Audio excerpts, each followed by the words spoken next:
Good afternoon, everyone, and welcome to Conversations with Mashudu. No, I'm not Mashudu. My name is Rhulani Lehloka, and I am your host today because Mashudu is on the other side of the mic. And we are live on YouTube, Facebook, and LinkedIn. So go ahead and say hi, introduce yourself so that we know who is in the room and who we're talking to. Just a little bit about hashtag join the conversation. This is a platform where conversations with women from all walks of life happen. We speak to women about the lessons they've learned, not the ones that they've been taught. So there's no scripts, no filters, just the truth. It's a space for authentic talk. So today we are honored to feature the main lady herself, Mashudu, to tell us her story and to impart the lessons that she has learned with us today. So, welcome, Mashudu. Thank you, Rhulani. It's an honor that I'm on the other side of the table and just listening to you and waiting for your questions. Yeah, so I'm a bit welcome. nervous. I can't wait to ask you. So, here goes. Some of us know you as coach. Others, like myself, know you as Chimange, whilst others know you as an engineer. Please tell us, one, what your name means, and unpack for us who this Mashudu is and how you see yourself today compared to about, say, 5 or 10 years ago. So I know many people were confused, those who went with me to tertiary or who I grew up with. They were, even when I were from some of the companies that I've worked for, they get confused when they see Mashudu. Luckily, Mashudu, it's a name I gave myself. That was in 2022. Because my other two names, one refers, when you look at it, people think I'm a man. It's Jemina, and people say I'm Jeremiah. I was so tired of getting those emails of saying, "Dear Mr. Jeremiah, you're invited to this occasion," and I'll ask, "Did you really read my name?" And then the other one is Ntsieni. Both Ntsieni means leave me behind. When I had to learn later as I grew up what it means, it was that my father died when I was 3 and I was left behind. But even before I was born, which comes to the work that I do of identity, finding yourself, healing your mother wound and your father wound. So I was tired of being left behind. I was tired of being referred to as a man. And I prayed and meditated for at least 3 days and say, what is the name that I desire, which represents my desires? And it was Mashudu, because I always wanted blessings in my lives. That is what I pray for. And then I said, yes, I'm going to give myself my name, Mashudu. And I told my mom, I think for a year she wasn't able to say it, but nowadays she's able to say, call you Mashudu. And I'm like, oh, she got it. She finally accepted. So that is where Mashudu comes from my ID names, which I was given at birth. But those names, when people call me, it's like they don't know who am I, and they create that identity issues, which makes sense from the work that I do, the father wound and the rejection that I received from my caregivers from a young age. So that there's been confusion in my life, but Mashudu is there to heal that and start afresh in my journey of becoming. Wow, that is so powerful. I didn't know you gave yourself that name. That really something powerful. So, so in this space, how do we relate to you? You are a coach, you are an engineer, you are a mother. So package it for us in terms of who you are and what you do and how you would like to be perceived. So at first, I'm myself. That is something that I have to learn to do, because most of my life I'll say, people pleaser, making sure I'm taking care of everyone and forgetting myself. So with the name, when it started, I had to take a step back and start loving myself, because whatever I was giving other people is what I was looking for. So I had to start loving myself. So Mashudu comes with a lot of personal development, transformation. And then as I become better, I become a better mom, because my kids used to complain that I shout in the morning. And to me, it's like being an engineer, you're looking for results. You think your kids, they think like you, and they're just small. So I had to take a step back and say, I'm ruining their days. So what can I do? So I had to wake up at 4 back then when I was still part of being employed, go to gym at 5 so that by the time I come back at 6, I'm a better mom, because I'm not a morning person. So exercising was a way of releasing those happy hormones and showing up to my kids as a better mom, rather than, because people say, yo, you've got a perfect family. And then my kids will say, if you know, she's somebody else at home. She's the one who's always shouting. So I had to learn that and be a conscious parent as well. Because with being employed, one of the things that happen is that how you raise kids, you raise them the way you were raised. And one of them is just that I had to unlearn that when you've got kids, you just provide for their education, for their studies, for their clothes and everything. And the emotional availability was an issue, because I learned later that my kids were also abused when I wasn't there by our helpers. Because for me, it was saying, how is school fine? And I'm looking for grades. So I had to take a step back and show up and unlearn what I've learned and listen to my kids and see those signs. Because some of the things happened for 1 to 2 years, I wasn't aware because I was so consumed with work and the frustrations and the demands of being a mom, a wife, everyone. So yeah, so that Mashudu, she's continuing being on a journey to show up better to a loved one. So it started with me, then showing up to my kids and showing up to my husband as well, then society as well. So that is where I am. So I'm doing what I used to do, showing up to the world before I fix my cup. Wow. That is really deep and sharing your authentic self. And I can't help but think, the Mashudu that you are talking about, the one that I know that I got to know was the people pleaser. As you are talking now, I'm actually realizing that is the person that used to take care of everyone else, but herself. And you are now talking about this transition, which I take it has then taken you to a space where you are finding your purpose and now wanting to teach others how to do that. So how would you say, what does it look like to find your purpose, and how does one find their purpose? So your purpose is that thing that you do, even if you slept for 10 minutes, you know you're drained, but it's something that brings joy to you first. And to you, it's effortless. Even if you put more time, it's effortless and you see the growth.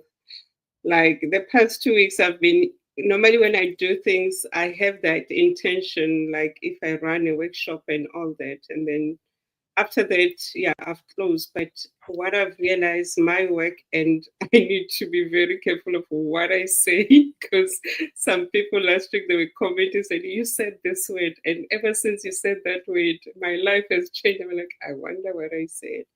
So it means it's finding something that makes you tick, that makes you laugh, and that you just do it effortlessly and you don't feel resentment. Because at times, because depending on how you grew up, if you're doing something out of obligation, out of resentment, that is not your purpose. And your purpose, it could be you being a teacher, making people laugh. That is your purpose, because you've got that gift of making people laugh. Could be making clothes, because when people wear your clothes, because clothes, they've got what we call this energy. If you wear cotton, the linen, there's something that happens within you. So try that. You feel just calm.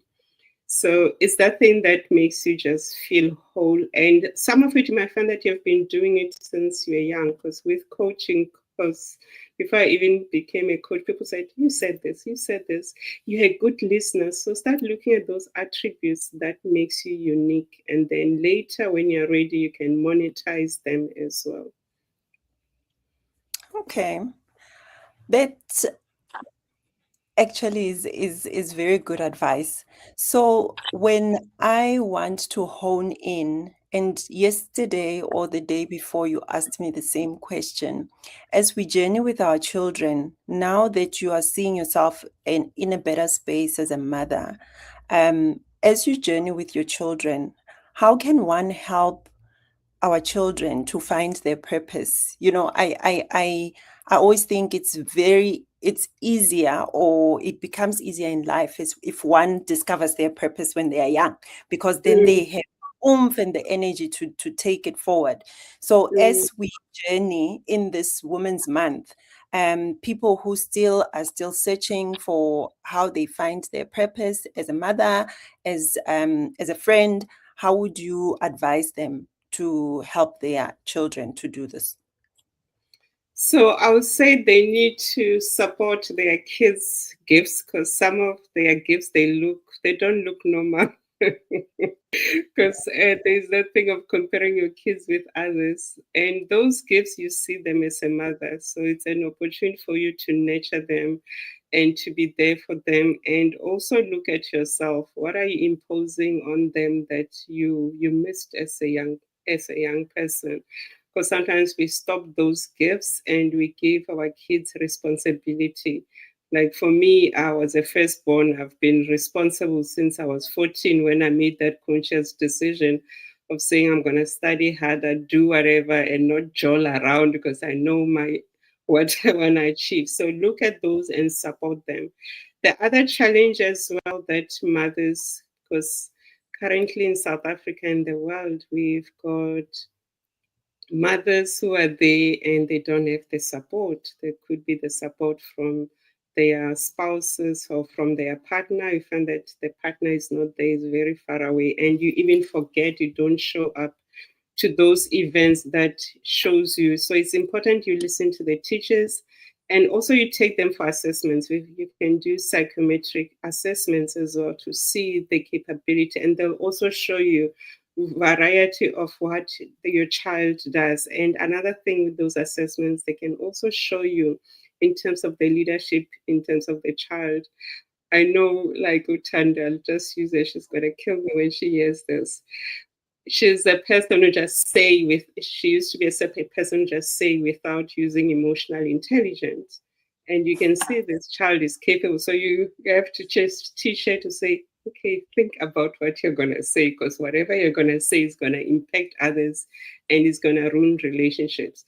So as you're honing that, make sure you also look at their weaknesses, which could be, you could say they are wrong, but it's important you're there and you use those who are knowledgeable.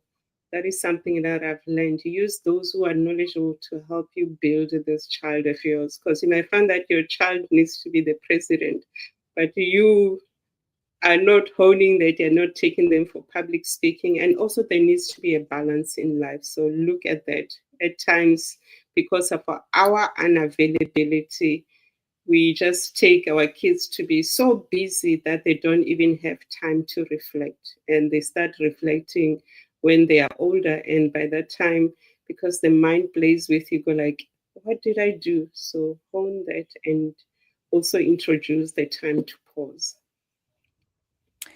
Thanks. You're speaking a lot about emotional availability, emotional intelligence. Is that something that you do in your work and that you see a lot of? Yes, emotional. Yeah, that is the work that I do. So mostly I coach women and also in men. So I'll say 10% men and 80% women. And I also have got teenagers. And on all of them, we deal with what we call the mother wound and the father wound. What is that? Is the unavailability, the emotional unavailability of a parent. Like I said, for myself, I was taught to say, give the kids money, do this. So I wasn't emotionally available.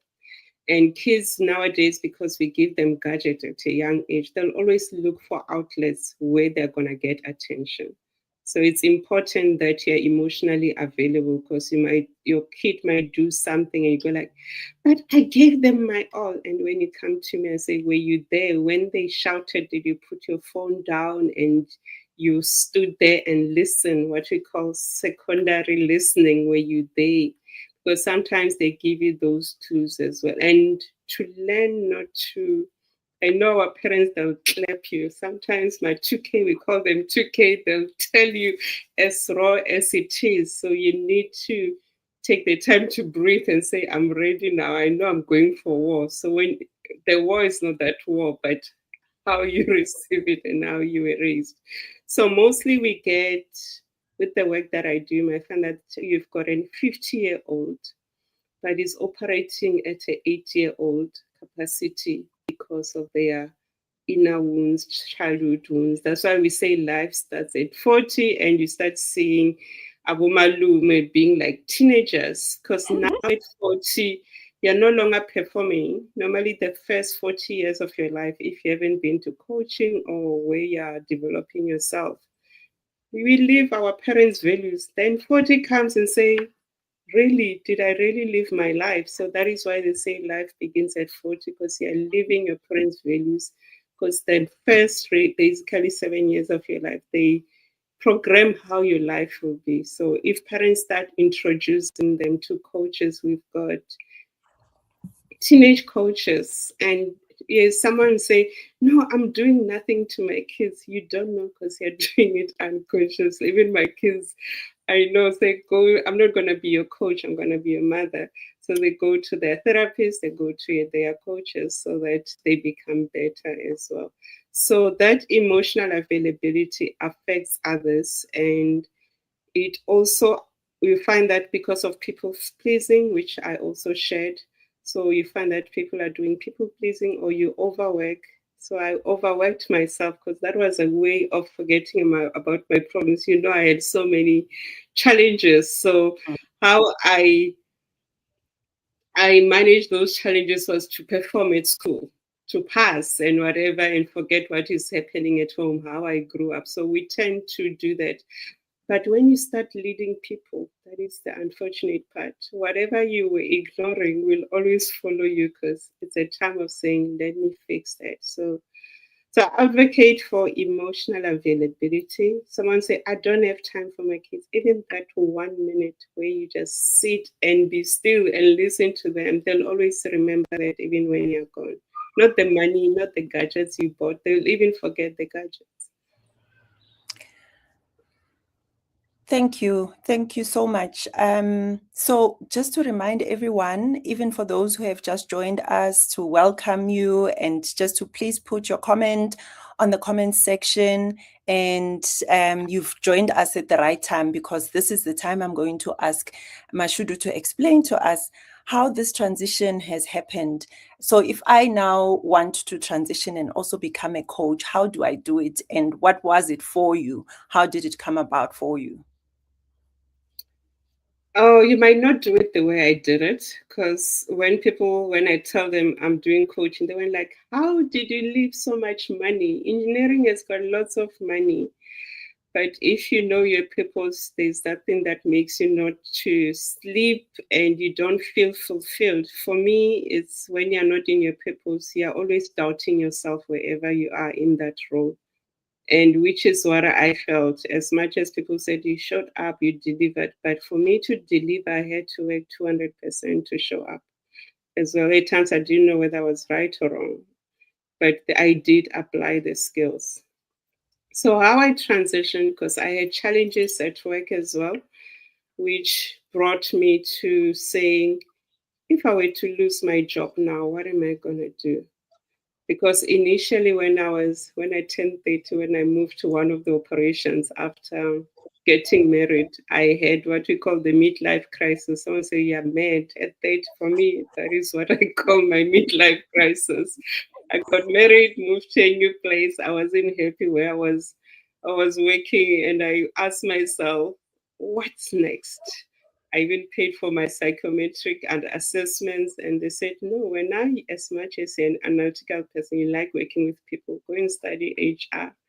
And I look at it, I just bought a house. I've got a young kid. I've got my siblings that I'm taking care of. How am I going to leave everything? How is that going to happen? So I had to forget about myself, look at the situation at hand of paying the bills and doing that. So when I found out from the results that I can do something, and the fact that finances were impacting me, and the roles, different roles of being a mother, a new wife, because there's something that at times society doesn't understand. If you're a mother, you're a wife, you carry so many hats, and everyone expects you to carry them effortlessly without any issues. So for years, I just carried on paying the bills. But as my kids started growing, because by then they were becoming a bit self-sufficient. I was like, how am I going to do this? Then I started looking for coaches, mentors, and therapists to start helping me on my journey. So for me, it took roughly 3 years to transition, working, still being an employee, and then later working on myself, so that when I transitioned to corporate, to being employed, to be self-employed, it's a bit much easier, and the shock is much easier, and also financial planning as well. So it takes a lot. So for me, I think comes with me being a Capricorn. I like to plan ahead. So for me, it was planning ahead and getting the help of those who are knowledgeable, who helped me as well until I was ready. And so the transition, it was okay. It was okay, though it was a shock as well. But even with that, in 2022, I had a business coach, which also helped me. So we used to meet, because people say, you've been doing this business, like you just resigned and everything. I mean, like, if they don't know the behind the scene work that I had to do, meeting with different people on how to manage the business. I'm not saying I'm perfect, but it's an ongoing journey. So you have to make the decision.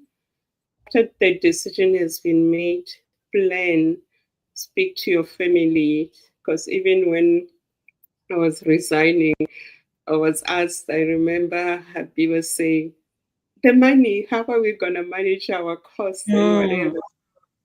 We had to do that. And then also, after I resigned, I paid off everything as well, so that I don't owe anyone. So that also helps. So you have to also deal with your money wounds. You have to deal with yourself, your limiting beliefs. I know one would say, I saw John resigning and everything is fine. You don't know what John's support system is. And we don't advertise our support system. Make sure you've got a good support system, and those who are around you are able. For me, I know the transition had positive effects, because when in 2022 my son was doing matric, and being there, which is something I always wanted to be, picking him up, not being picked up. So there's been the positive. In terms of the financial, there was a decline, because if you're an entrepreneur, there's no guaranteed salary like salaried people. But in terms of my kids' well-being, it has improved, and me showing up as well. And also for my health as well, my health improved as well. So in life, there's a cost to any decision that you make. So for me, the cost was the finances, but in terms of my relationship with my loved ones, it improved. So your cost benefit analysis actually worked out in terms of what you wanted to achieve. Okay, so that's really, really clear. So to just summarize what you've said in terms of, if you want to make the transition, and I think this applies across the board, you are saying make the decision, identify a support system, be prepared and be ready, and just do it, and know that it comes at a cost, and be ready for that cost. Okay, so Really, thank you for that insight. That's a clock it insight, like you would say. So that's a clock it. And just encouraging everyone who is joining us to please type any questions. If you have any questions for Mashudu, you've just heard about this. If you want to transition, if you are looking for a coach, this is the space where you can feel free to ask. Now, having said all of that, what is then your main message to other women out there? What would you say to other women out there? So to other women, is to be yourself, find yourself. Because if you don't know yourself, you tend to vomit your issues to other people. so so you need to find yourself and also learn that self-love and self-care is your birthright. That's nice. Self-love and self-care is your birthright. If you don't do that, you're going to be mad, you're going to be sick, you'll be on so many medication, you'll try to numb by being too busy, doing so many things, and later when you go to sleep, you go like, what did I do? So it's about loving yourself, and remember that you're not money. If you were money, everybody will love you, and just do you. As a mother, I remember when I reflect now, there's this perceived expectations that we create on ourselves and also society to you when you become a mother, when you get married, you have to fulfill those roles. But the thing is that as we continue to do that, if they're not being done automatically, create resentment over time. And you don't enjoy life. You just become a zombie in your life, which I was most of the time. I would say I was a zombie in my life for 10 years. And if I were to look and say, how did I survive those 10 years? So be active and fully present in your life. You won't be perfect to everyone's eyes, but you need to be perfect to yourself and your immediate loved ones and your creator. And that is all that matters. And also it's about also understanding yourself. As women, we go through so much. And when you start your healing journey, make sure you look at it holistically. What do I mean by that? You look at it spiritually, mentally, emotionally, and psychologically. For example, let's say you gain weight, you've tried all the diets, and then 2 months later, the weight comes back. So basically, you were treating the symptom. You were just looking at the physical and the eating. If you look at the emotional and the spiritual part of you gaining weight, that might be the missing piece. So it's important you look holistically and also never compare yourself with anyone. You need to love yourself, your image, the way you are. That is why we are all different. You've got a different name, different fingerprints, and a different ID in the world that identifies you as a person. But love yourself. And the moment you love yourself, great things happen. And when I talk about love, something that I've learned, which also helped in terms of, because of the issues that I had, the mother wound and the father wound, I would say, how could people who brought you on earth do this to you? And then I learned that it's a gift being alive. There are people who have died, but my creator is love. So I am love. So I need to unlearn that I was rejected and remember that I'm love. I'm still awake today. I'm able to walk. So when we learn that, it also helps you. When you've got conflict with someone, say they don't love me. So me saying they don't love means I don't love myself, because if I know how worthy I am and lovable I am, I won't be looking for it outside. So that is important to remember, that you are loved, you're amazing, you're gifted, you'll make mistakes. So, and also another thing, some people grieve for 20 years. I've seen there was someone who came to me and said, my mom died 16 years ago and I died then. So that's why I always emphasize, go to those who are knowledgeable to help you deal with that. Because that's 16 years, that person could have came up with so many solutions, could have solved world problems, but you're still there. And it doesn't mean you going to them, you forget, but you are being provided with tools on how to manage that grief much better. You know, as you are talking, it becomes very clear to me that the work that you do is important to you because of having lived a certain part of it. And it Yeah. is in digging deep into that self that you are then able to give to others, and that you are Yes. able to blossom in the way that you have. Wow. I think that I really, really like that. So in that context, as we are coming to our conclusion in our engagement, you in this month have profiled so many women from so many walks of life. And what motivated you to do this, and what stood out for you about it, and what are some of the things that have inspired you about this journey? So during the conversation started 4 years ago. So I stopped it, and then something this year said, South Africa and the world has been through so much. And I know with the previous ones that we had, a lot of people still go to my YouTube and listen to them, says, thank you for bringing this person. Even now as well, people say, thank you for bringing that person. Because the reason I bring different people, because I know we've got own people. That is why we can be 4 doctors in one place, but my people will come to me and your people will come to you. So it was just for people to share the pain, because I grew up as an introvert. I spoke only to those who were close to me, you know that.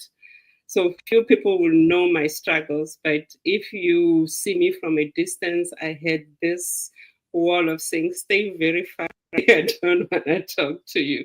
So how many of people are like that, who are in that pain and they don't know what to do? So was the opportunity for people to share the nuggets and to share their experiences and how they manage life as well.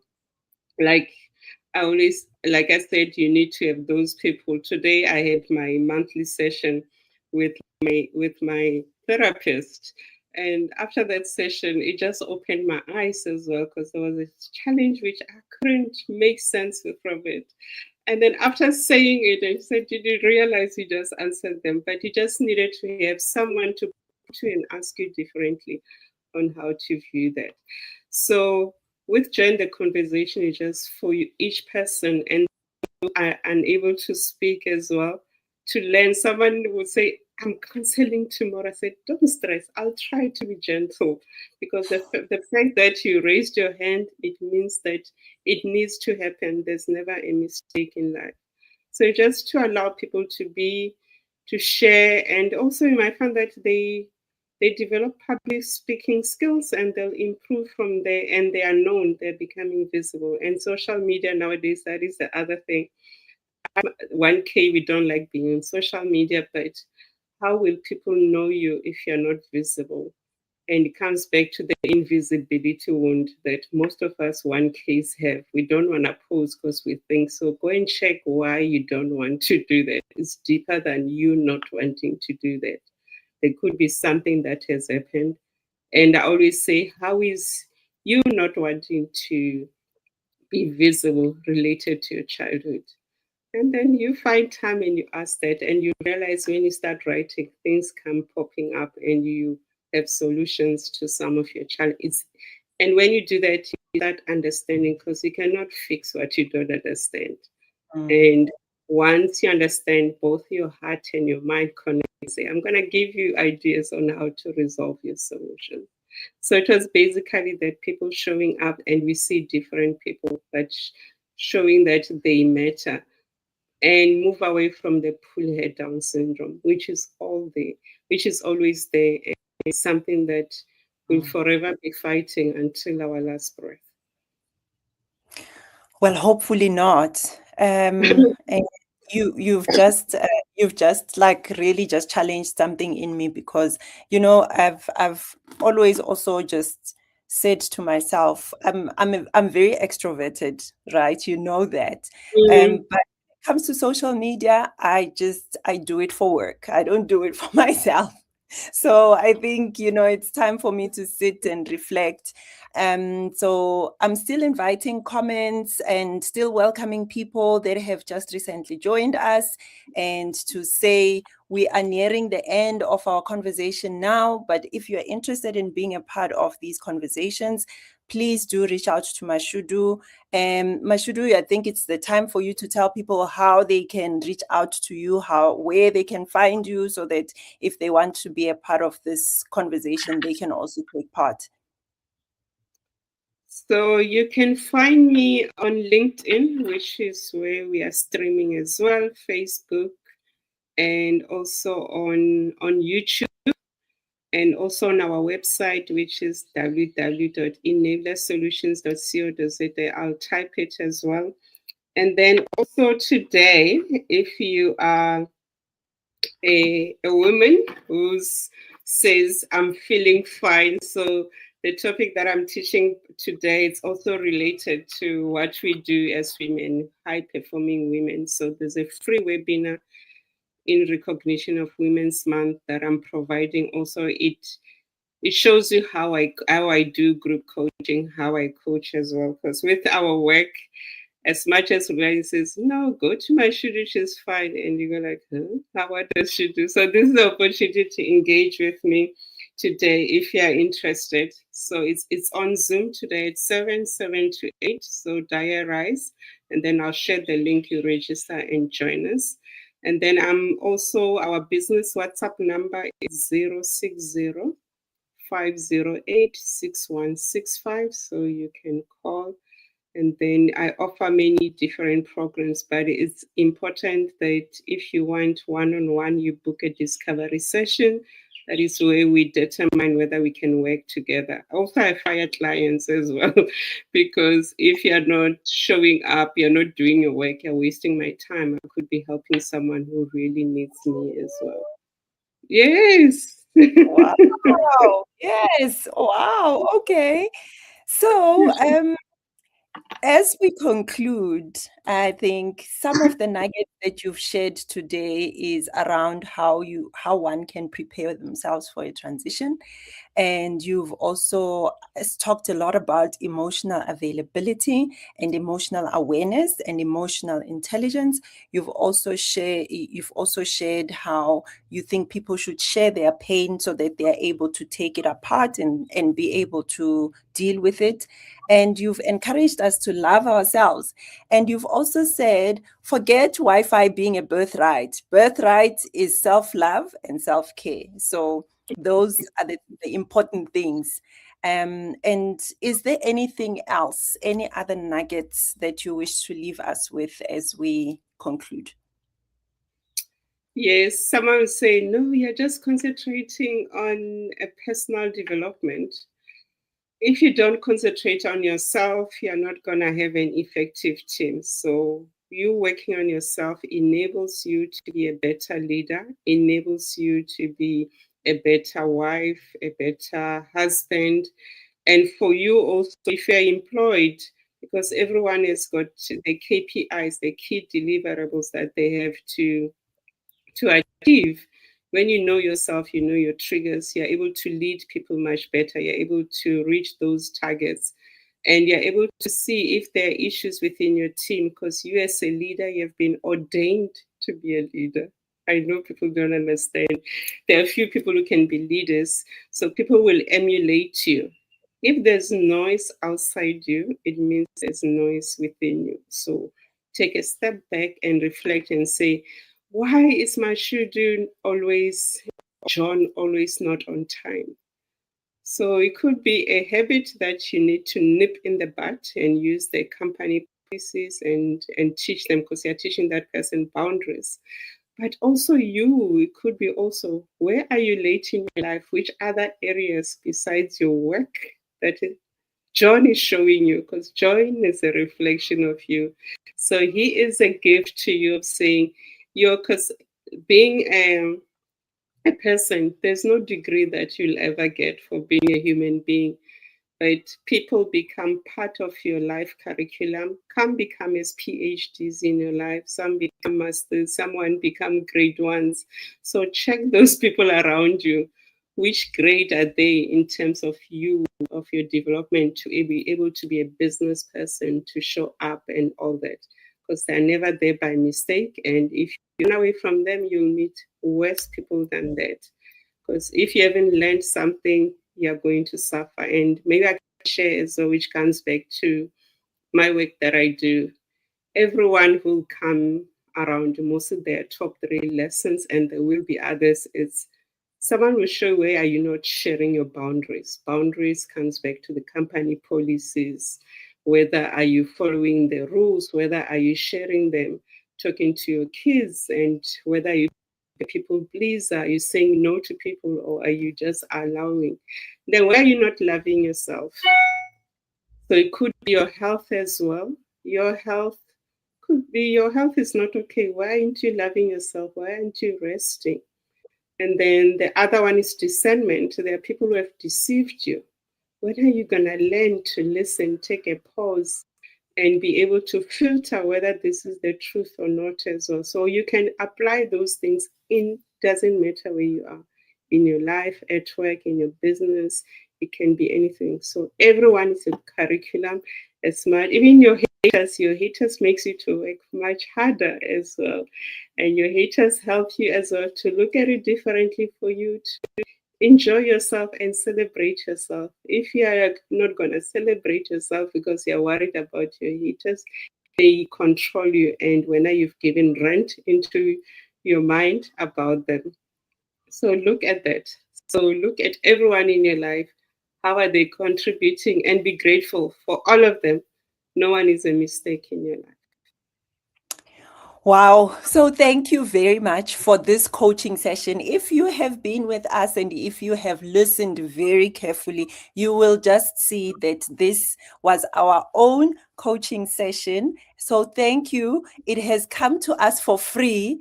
And so it's a taste of what you can get when you engage with Mashudu. So thank you so much, Mashudu. And I hope it was nice for you to be on the other side of the mic in your own space and having to encourage as many women as you've brought onto this space. So thank you to yourself and thank you to everyone who has joined us today. Wishing you a beautiful, beautiful afternoon ahead. And I'm wanting to see this platform go global. So Africa, here we come, and the world, look out, here we come. Bye. Mama, it was hard being on the other side because I was too emotional today. I was like, oh, hold yourself, hold yourself. You can do it. You can do it. Well so done. yes, Well done. I understand. Thank you. Bye. Bye-bye. Bye, everyone.